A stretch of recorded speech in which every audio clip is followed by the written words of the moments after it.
Welcome children, good afternoon. Welcome to the fifth part of the chapter, that is force and pressure. I'll read on page 139. See, in 11.15, in this activity we have seen that a liquid exerts pressure on the walls of the container, means see, you can see here opening, so their liquid exerts pressure. In this activity we have seen that one bottle is there. There are 4 holes on the same equal length.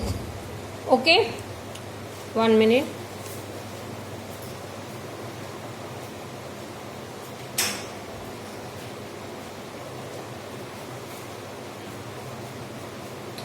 So same equal length here.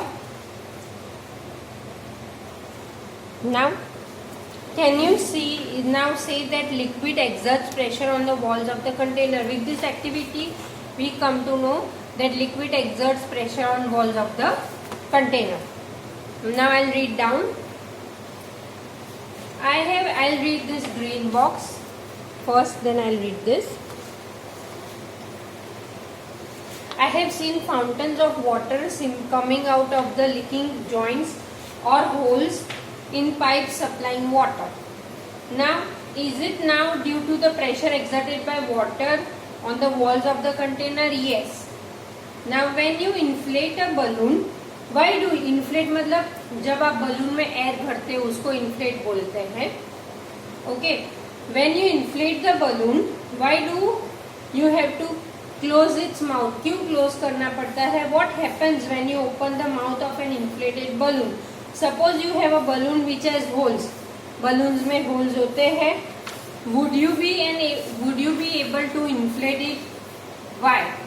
Can we say that air exerts pressure in all the directions? Do you recall what happens to air in the bicycle when tube it has puncture? जब भी bicycle के tyre में puncture होता है तो क्या होता है? सारी एयर बाहर निकल जाती है. Do these observations suggest that air exerts pressure on the inner wall of an inflated balloon or a tube? So, we find that gases too exert pressure on the walls of their container. Liquid के जैसे gases भी जो होते हैं वो exerts pressure करते हैं अपने wall of the container में. Now, 11.10 is atmospheric pressure. You know that there is air all around us. We know that air is everywhere. The envelope of air is known as atmosphere. Air का जो envelope होता है उसको atmosphere कहा जाता है. The atmospheric air extends up to many kilometers above the surface. अर्थ का जो surface है उसके ऊपर जहाँ तक जा सके वो सारी क्या है? Atmospheric pressure. The pressure exerted by this air is called atmospheric pressure. We know that pressure is force per unit area. Pressure क्या है? Force per unit area. If we imagine a unit area in a very long cylindrical, देखो ऐसे, this is cylindrical, standing on it filled with water, then the force of gravity on the air in the cylinder. ये जो cylinder है अगर हमारे head पे रखा है तो उसके ऊपर का जो एयर है वो फोर्स ऑफ ग्रेविटी की वजह say that is atmospheric pressure. I'll read down below the figure.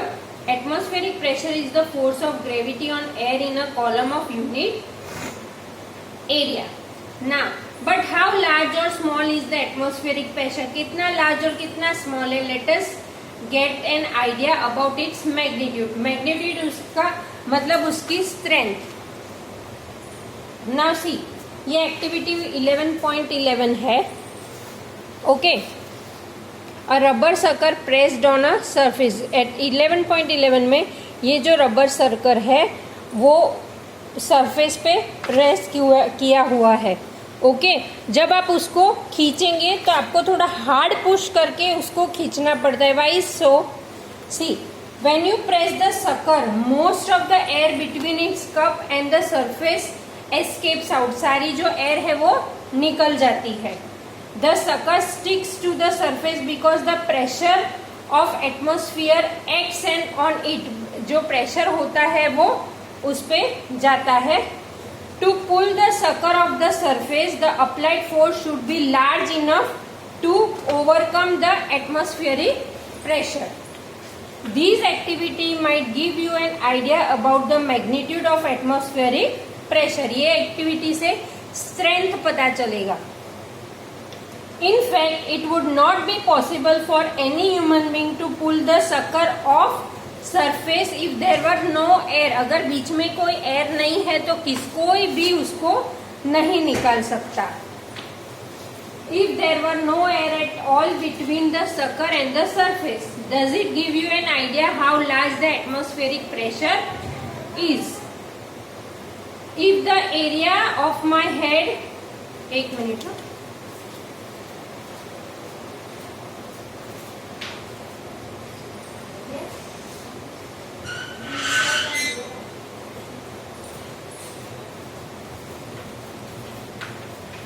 if the area of my head were 15 into 15 centimeter, how much force air will exert on my head? The force due to air in a column of the height of atmosphere and area 15 by 15 centimeter is nearly equal to the force of gravity of an object of mass 225 kg. अभी ये proper समझना। सी, ये जो activity में बताया है, pressure of atmosphere on your head, हमारे head के ऊपर का जितना भी एटमॉस्फेयर है वो सारा एटमॉस्फेरिक प्रेशर कहलाता है। कैसे? See, the force due to air in the column में जो होता है of the height of the atmosphere and area क्या होता है, जैसे 15 by 15 is nearly equal to the force of gravity, वो जो ऑब्जेक्ट होता है उसका और एटमॉस्फेयर का ऑलमोस्ट सेम होता है gravitational force on an object of mass 225 kg, that is newton में, newton is another unit 2250 newton. इसी रीजन की वजह से the reason we are not crushed under the force of gravity is that the pressure inside our bodies is equal to the atmospheric pressure and balance is the pressure from outside. मतलब के देखो, हमारी body के बाहर का जो atmospheric pressure है वो बहुत सारा है, इतना सारा के वैसे तो हम क्रश होने जाने चाहिए, but we are not getting crushed. Why we are not getting crushed? Because pressure of our body inside and outside atmospheric pressure is almost same. Okay, now I read this. Otto von Guericke, a German scientist of the 17th century, invented a pump to extract air out of the vessel. With the help of this pump, he demonstrated dramatically the force of air pressure. इस pump की help से air pressure का force कितना है वो उनको पता चला। He joined two hollow metallic hemisphere of 51 centimeter diameter each and pumped air out of them. Then he employed 8 horses on each hemisphere to pull them apart. लेकिन फिर भी वो देखो यहाँ पे 8 हॉर्सेस है, इसमें एयर भरी हुई है, तो भी वो नहीं डिवाइड कर सके। क्यों? So the great is the force of air pressure the hemispheres could not be pull apart. जितना एयर का फोर्स ज्यादा होगा वो नहीं उसको अपार्ट कर सकते। So here I end with this chapter, I read this. See, force could be push or pull. Recall what you have done. A force arises due to the interaction between two force. जैसे कि मैंने बताया था कि force कभी भी हो उसके लिए interaction. Interaction is what? Contact होना जरूरी है. Without contact you are not able to apply any force on any object. Force has magnitude. What is magnitude?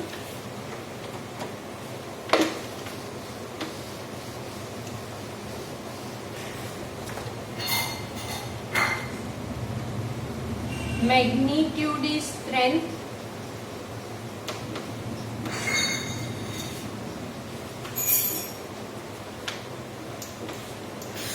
Okay, strength जितना force has magnitude as well as direction, force से strength भी पता चलता है, force की help से direction भी change हो सकता है। A change in speed of an object और the direction of its motion और both implies the state of motion. State of motion में क्या होता है? What is state of motion of? State of motion includes direction, shape, okay. Force can act on an object with or without being direct contact, जैसे कि non contact force में ही ऐसा होता है। Liquids and gases exerts pressure on the walls of their container. The pressure exerted by air around us is known as atmospheric pressure. उसको atmospheric pressure कहा गया है। Now see, I'll recall from first page. Short recall. See, in this first page, it is what we have done is force. Force is what? Push or pull of an object.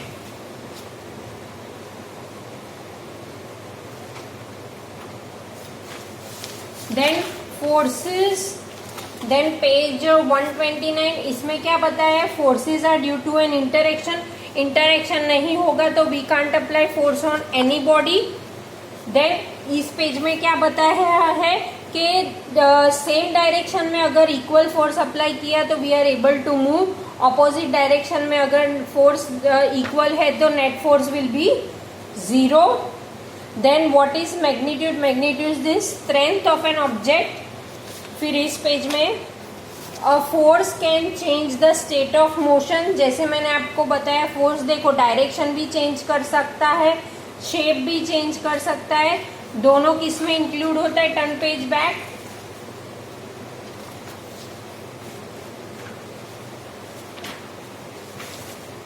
दोनों होते हैं state of motion में। A change in either speed of an object और its direction of motion और both is described as change in its state of motion. Thus a force may bring a change in state of motion. ये paragraph में हमने state of motion का समझा।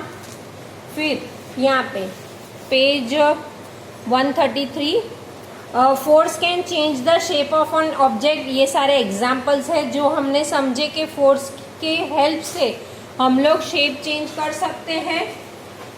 Then these main points के force of an object में change it shape. फिर और क्या कर सकता है?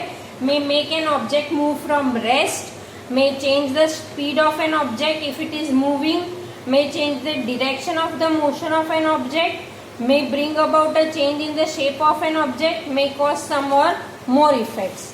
फिर कॉन्टैक्ट फोर्सेस में मस्कुलर फोर्स जो मसल्स से दिया जाता है, ह्यूमंस भी देते हैं, एनिमल्स भी देते हैं। Then second is friction, rubbing two surfaces will produce heat. Anything, if a moving ball is getting stopped at some extent, that is because of friction की वजह से है. So these both are contact force. Then non-contact force, magnetic तो हमको पता है. Then electrostatic भी पता है, रबिंग ऑब्जेक्ट, चार्ज और अनचार्ज चार्जेस प्रोड्यूस होते हैं. Then gravitational force, force of gravity जिसकी वजह से. Then pressure is what? Force upon area on which it acts. See जैसे कि ये जो पोर्टर्स होते हैं वो टर्बन क्यों लगाते हैं, मैंने एक्सप्लेन किया था, ताकि सरफेस एरिया इवन हो जाए और बड़ा हो जाए, तो हम वो पोर्टर्स जो भी लगेज रखते हैं तो वो प्रॉपरली बैलेंस्ड रहे.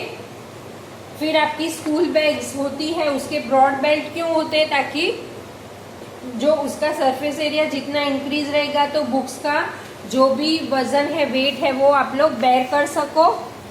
Then pressure exerted by liquids and gases, you go through this activity once again. Then atmospheric pressure, the pressure exerted by air in the atmosphere is called atmospheric pressure. Okay children, So with this, I complete this chapter. You do this exercise, and if you have any doubt, you can tell me. Thank you.